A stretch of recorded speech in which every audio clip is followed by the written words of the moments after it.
The Jets have one game left in their season, and if we're going to be honest, the result of this game only really impacts where the Jets will select in the 2025 NFL Draft.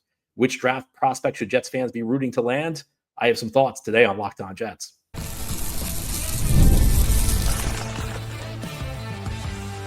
You are Locked On Jets, your daily New York Jets podcast.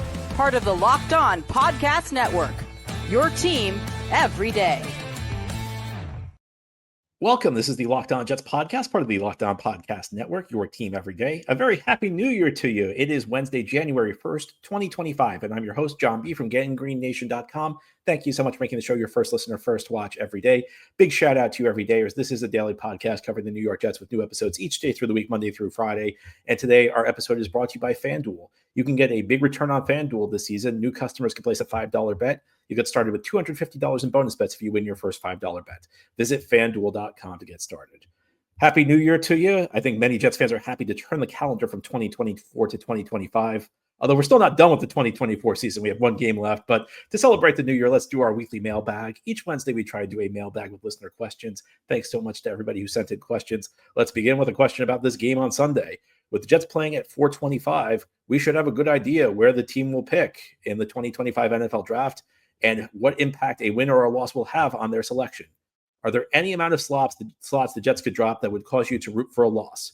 Personally, I'd prefer to knock the Fins out of the playoffs, not that we have a great shot to do it. So this is interesting. So the Jets right now, depending on how Sunday's game goes, could end up drafting theoretically as high as 2 or as low as 9 in the 2025 NFL Draft. Now, unlikely they'd get all the way up to 2. I mean, a lot would have to break right for that to happen. But I'll tell you the one prospect out there that really, really intrigues me, and that's the Heisman Trophy winner, Travis Hunter out of Colorado. And the analysis about this player has driven me kind of crazy because I feel like I disagree with everybody about this player. Now, there's always like this contrarian like group of NFL fans. If any guy gets too much hype, people act like this guy's overrated. And that's happened with Travis Hunter because if you're not familiar with him, he is a player who plays on both offense and defense. He is a full-time wide receiver and a full-time corner in college for Colorado. He won the Heisman Trophy this year. He won all sorts of awards, offensive awards, defensive awards. I mean, just a guy who's a great prospect at wide receiver and a great prospect at corner. And I want to say, like, there's like this know-it-allism among like NFL analysts. Like they have to know exactly what a player is going to do when they enter the NFL draft, no matter what. And this is the type of player where I don't think you draft him with a specific plan. There are certain players where like you have to know exactly what they want, what you're going to do with them. So like Abdul Carter, who's really good defensive prospect out of Penn State. He's a guy who's played linebacker, now he's played edge rusher. When you draft him, I think you have to have a specific plan for him. Now he's going to work in any system. He's got such a diverse skill set that he'll be good no matter where he goes, probably. But depending on the type of defense you run, you may have him do a different role. The role he has may vary within your defense. He'll probably succeed no matter where you put him, but there are lots of different things he can do.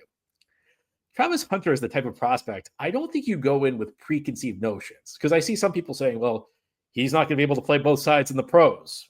And I think like a lot of that's just based on like NFL conventional thinking, where people just like have this mindset, well, nobody plays both sides in the pros anymore, so it's impossible for this guy to contribute both ways.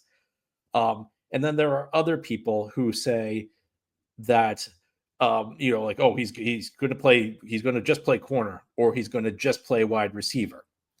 And, and then there are people who say, well, he's not really that good. He's not that good of a corner prospect. He's not that good of a wide receiver prospect. And I think all of this is really misguided. I don't know what Travis Hunter can do in the NFL, and I don't think we will know until he gets there. I understand. Look, there's a really compelling argument that the physical demands of playing both corner and wide receiver are just too great for him to do both full time. That might well be the case. Where I really draw an issue, though, is the idea the guy can't play like full time on defense and then a little bit on offense, or full time on offense and then a little bit on defense. Maybe he can't. We don't know that yet. This is not like a situation where you're taking a guy who's a pure wide receiver and then trying to move him to the other side of the ball, or taking a guy who's been a full-time corner and then trying to move him to offense. It's a guy who's been working at both spots, and he's developed a skill set at both spots. So let's say hypothetically, he can be your number one corner, and then as like your number 4 receiver, who you increase the snap count for in high leverage moments, big games, or like late in the fourth quarter, you utilize his receiving skills then. That's actually a similar role to what his college coach, Deion Sanders, did back when he played in the 90s and early 2000s. Deion was a full-time corner, but when his team needed him, especially when he was with the Cowboys, he played wide receiver. I don't know. I think you have to like get him and you see what he can do. And the potential upside is so great that this is not a player that you necessarily need. You need a specific designated plan. You get him and then you see what he's capable of doing. You see like how long he can hold up. Can he play both ways? The other argument I don't like is let's say hypothetically he can only play one side of the ball. People say, well, he's not the best receiver prospect. He's not the best corner prospect. Well, my answer to that would be this guy won awards in college at both wide receiver and corner, and he was only dedicating like half of his attention to either position. So if you've put him on one side of the ball full time and he's able to focus completely on that side of the ball, the techniques, like all the preparation, he's probably going to improve quite a bit at whatever spot you choose for him. So I think that there's just an incredible amount of upside with this player. And I don't think I think like everybody acts like they have to have it all figured out before the player is drafted. For a lot of players, that's true. That's not the case with this player. And I think anybody who's telling you they have it figured out for this player is just like kind of not really being honest with you, because I don't think anybody really knows how this is going to go for Travis Hunter. But what I do know is that any of the paths I laid out, this player has a tremendous amount of value. And either this guy has the potential to fill 2 key roles on your team, or he's already a top prospect at a premium position where he's only been focusing on it half of the time. So that's the guy I'd want. If the Jets could go get high enough in the draft to get Travis Hunter, I mean, that's my guy. And that's the situation where I think it could really benefit the Jets. Obviously, normal caveats apply. There's no such thing as a sure thing. There's no players at 100% lock to be great. But the upside there is just I don't think there's any non-quarterback in recent memory who has the theoretical upside of a Travis Hunter because of how much he can do, because of how many roles he can play. Next question, John, would you rather Miami win against us and make it to the playoffs, giving us a better draft position, or spoil them making the playoffs? I know you're not in it for the tank since there isn't really anything to tank for, it seems. Actually, I guess I just gave you the rationale for rooting for the tank. These games, I think part of it's like we always try and find meaning. We always want there to be something to like root for or root against in these games. And the reality is that these late season games, especially for this Jets team, it doesn't make that big of a difference. It just really doesn't. I think part of the reason people root for the tank is they want to believe that it's actually going to make a difference for your team.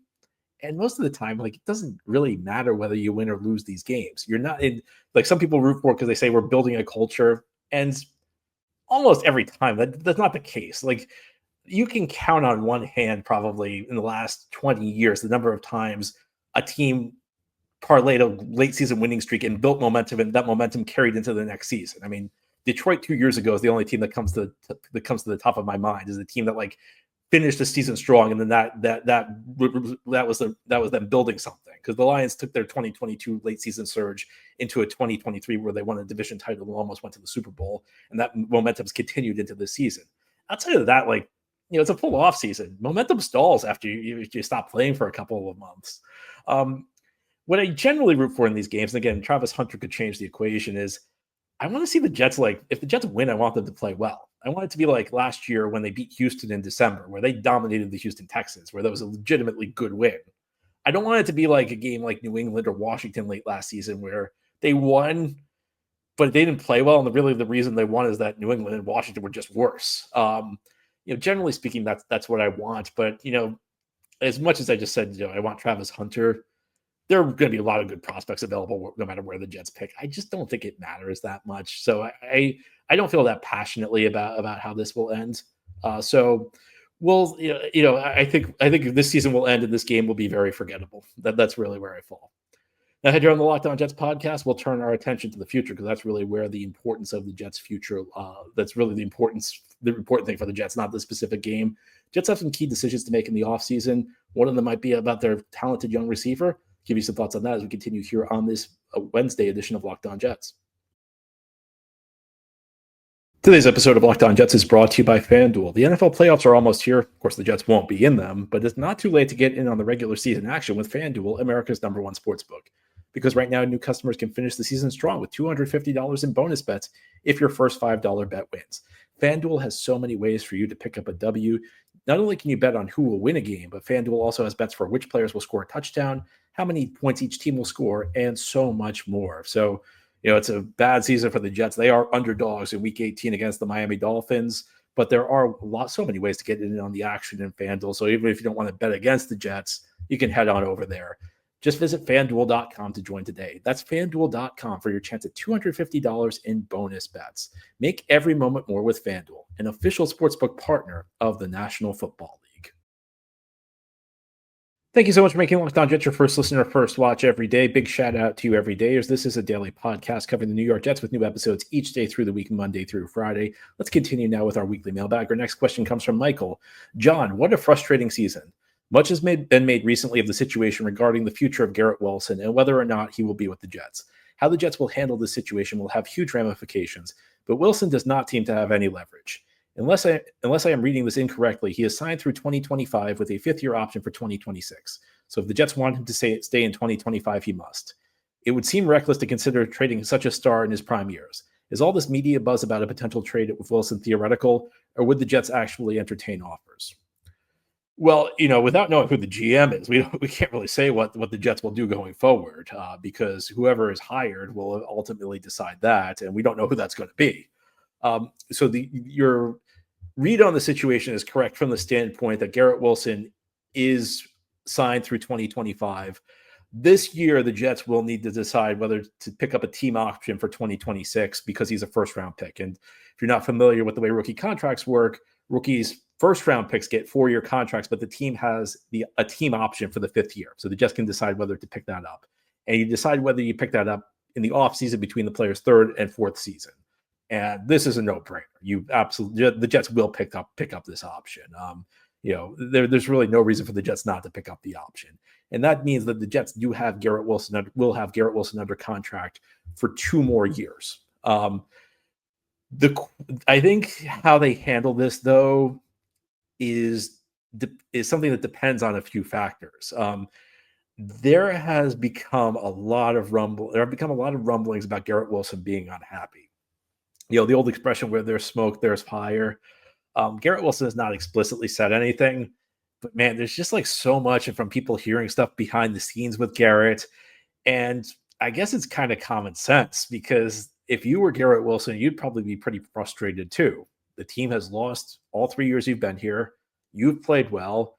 You probably feel like your numbers would be better if you had better quarterback play.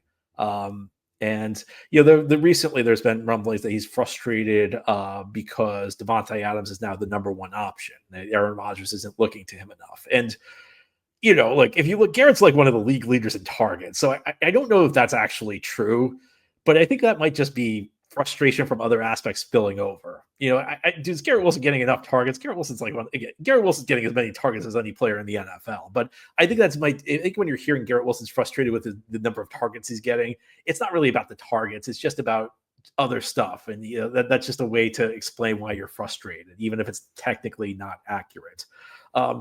This offseason, I think the Jets need to settle the situation one way or another.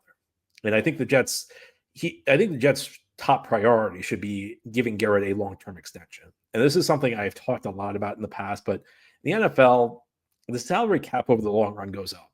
So the earlier you strike a deal, the better it is because you just save yourself money. The longer you wait, the more expensive a player gets. So I'm a big believer, especially on a guy who's been outstanding for 3 years. You sign him to an extension the second he's eligible for it. And in the NFL, players become eligible to sign a long-term extension after their third season. So I think you got to check it out. I think you bring this matter to the front and center immediately, and you find out whether he wants to be here.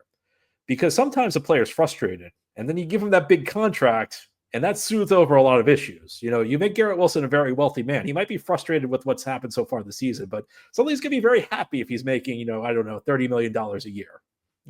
That frustration goes away.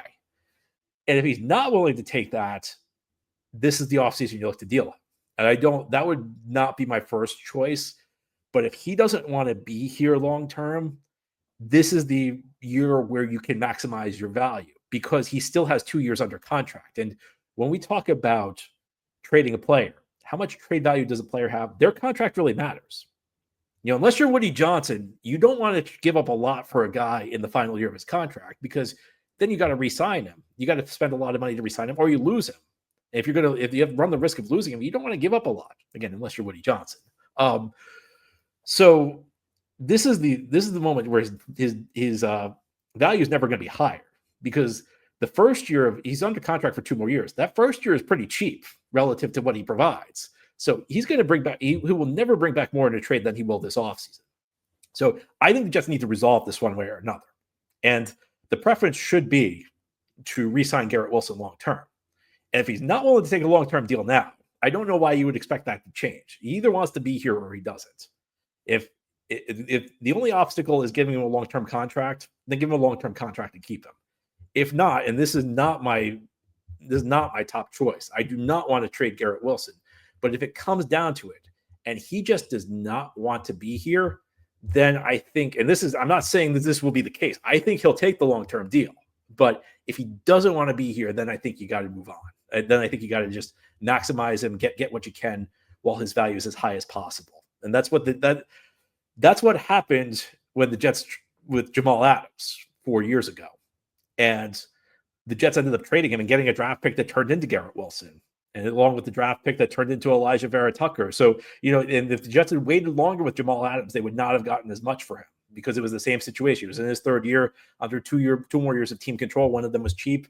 This is the time the decision needs to be made one way or the other. And my first priority, my first, second, and third priorities would be to get him under contract long-term, because you trade a guy like this, you have to like hit on a draft pick just to replace him. So you're better off keeping him. But if he won't stay, then I think you just have to try and maximize your value. Next question from Taylor. John, given the amount of rumors we've heard recently, should we be seriously concerned with the amount of young talent we have who just seem to want out of this organization? And who could blame them? Do you think this bad buzz will die down a little bit if we can get a competent coach/GM duo in here? Yeah, well, look, I mean, I think the big reason that this is this situation is what it is because the Jets keep losing. If the Jets bring in quality people with credibility and you get this thing turned around, it can change. Of course, I'm worried about the overall atmosphere of the organization. It's just not a good situation. Jets culture is awful, and Jets culture has been awful for a long time. And I think, as we all know, and as I've talked a lot on the show, I think it starts at the top. I think that Woody Johnson breeds dysfunction. I think Woody Johnson's management style breeds dysfunction. And we always talk about guys who leave the Jets and go on to have success elsewhere. Geno Smith, Sam Darnold, Todd Bowles, who's actually doing a pretty decent job with Tampa Bay. A lesser example of that's Mekhi Becton.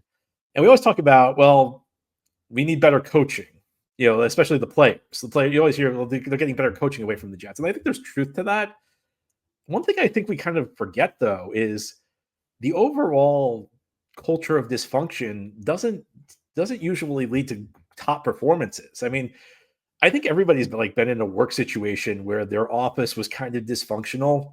And in situations like that, you tend to not work as hard. You tend to not produce as well as you do in situations where everything is going well. And the Jets' overall culture of dysfunction, I mean, I'd imagine guys aren't putting in as much work as they would otherwise. Guys are probably frustrated. They just want to end the season. I mean, we've seen it this year. We've seen it this year with some of the performances on the field, the games where the Jets haven't shown all that much effort.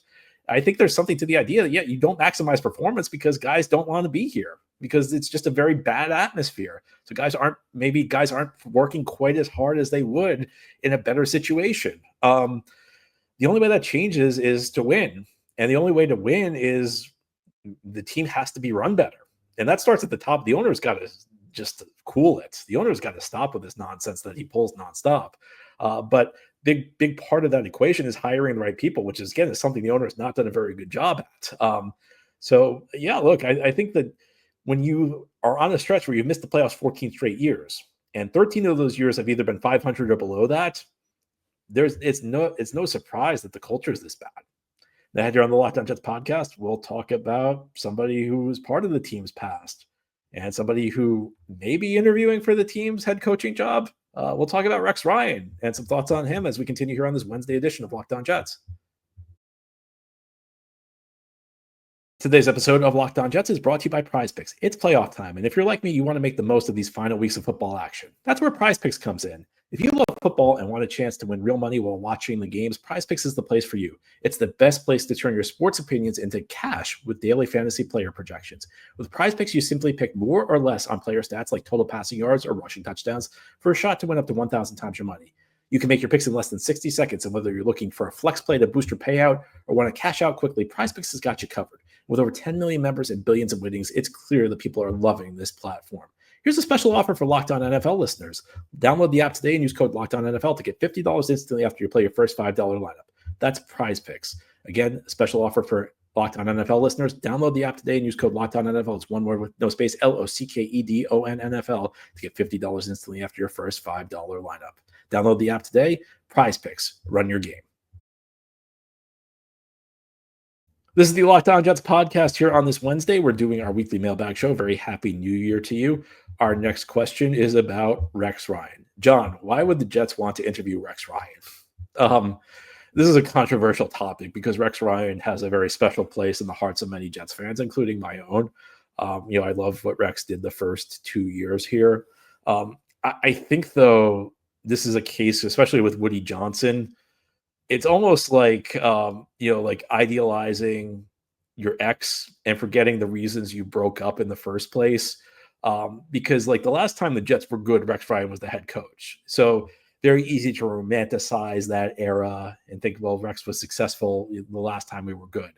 And I think that the temptation is to think that if Rex was the last coach to win with the Jets, he's the only coach that can win with the Jets. And that's not true.